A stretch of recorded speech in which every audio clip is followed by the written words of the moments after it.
Now to a developing story here tonight. A wildfire is burning in New Jersey, prompting some people to evacuate. Dan Rice is in Chopper 2 now, live over the flames in Jackson Township. Dan, what's the latest? Well, Christine, from what we're being told, this fire has grown to 175 acres. Now, this is here in Jackson, New Jersey, dubbed the shotgun fire, wildfire. This broke out around 12:30 this afternoon, and you can see the massive size of this fire, the intense flames underneath all that smoke down there.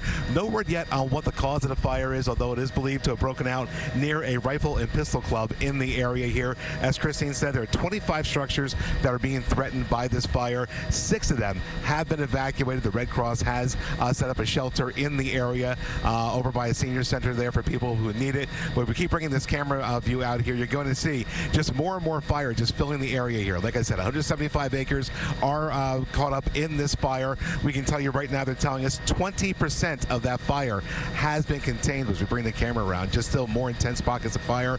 Of course, at this point, the good news, no reports of any injuries. Reporting live in Chopper 2, Dan Rice, CBS News, New York. Just a stunning aerial view there, Dan. Thank you for that update. We did speak to some of the Jackson Township residents who live along Stump Tavern Road. They needed to evacuate along there. Some only had time to grab their pets. But the smoke kept getting worse and worse. I was just concerned with getting the pets and him out of there, and I didn't get any of our medications. I didn't know what it was. It just happened so fast. I was outside and I came back in, and all of a sudden there's smoke all over the place. Regarding those evacuations, the Red Cross says they have 15 people registered so far, and they are providing food, water, snacks, and more for those families.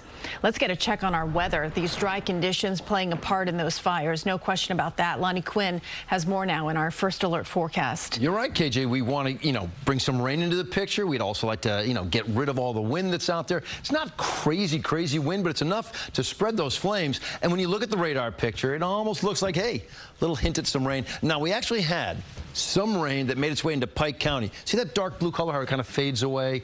Just not holding itself together. I do not think we're going to be seeing too much rain out of this at all, and we sure could use it. We just finished an October that gave us the smallest amount of rain ever recorded in our history for an entire month. 0.01, 1/100th of an inch. In October. November so far has given us nothing measurable, a trace. That's not measurable on the 1st. Otherwise, it's just zeros out there. And you know what? I just don't see it happening. The last time we had measurable rain, I've got to go all the way back to the end of September. September 29th gave us 3/4 of an inch. And the next 3 days, well, if you pick up any rain out there tonight, it's going to be a pittance. 71 for your day tomorrow, 65 Friday, 59. Cooler, right back to average by the time you get to Saturday. That's the 3-day. I've got the 7-day coming up in just a bit. Cage, it's all yours. Thank you, Lonnie.